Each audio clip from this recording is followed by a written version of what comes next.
your name is? Dr. Carol Harris. How long have you been practicing here?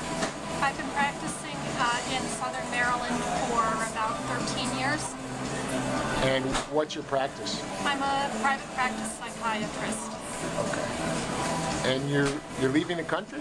I am leaving the country, yes I am. I'm closing my private practice at the end of the year, and my plan is to move to Nashville, Tennessee as a permanent address, but then professionally I am essentially expatriating to New Zealand. Why? I'm tired. I am so tired and weary of trying to practice sane, compassionate, good medicine in this insane country, healthcare system in the United States. I'm just tired of it, and it impairs my ability to practice in a way that I feel is ethical and compassionate. And so I have a few years left in me to practice, and I've just decided to see what it's like in another country. The opportunity presented itself to work in New Zealand, and I have a couple of friends who are psychiatrists who have done a sabbatical in New Zealand, and they told me that they are so sad to be back in the United States practicing because it was so much more sane and caring there. So I'm going to go see what it's like. And for my own mental health. What's if you were to put the insanity in a nutshell here, what would it be? The insanity is that we have a system of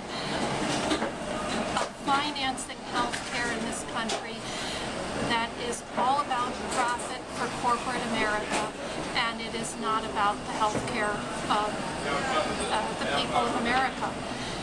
It is actually opposed to the healthcare of the people of America. You can't be about profit and be about a social service. And what would be an example of the way the insanity gets in the way of your practice? Every day I spend more time helping my patients figure out how to game the system, or how to maneuver the system of healthcare, of insurance. Either it's problems getting the prescriptions they need, or they can afford maybe to see me and maybe afford medicine, but they can't afford therapy. So I'm always kind of robbing Peter to pay Paul. And basically my attitude with every new patient I see now, and I tell them this up front, is that my assumption going in is that they're going to lose their job tomorrow.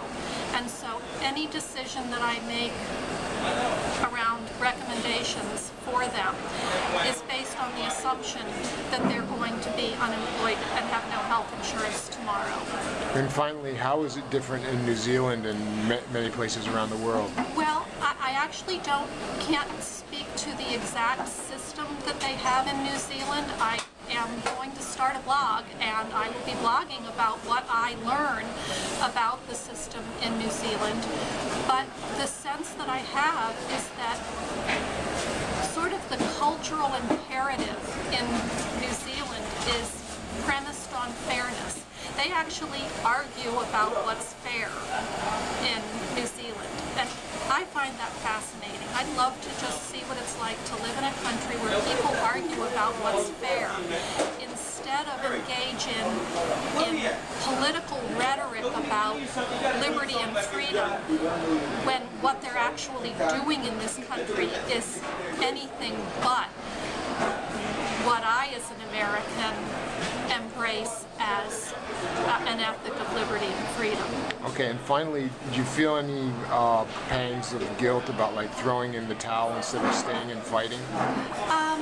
No, actually I don't, because 6 months of the year I'm going to be back in the United States, not working in the healthcare system, but you better believe I'm going to be working as an advocate from Tennessee, supporting the effort to get single payer in the United States.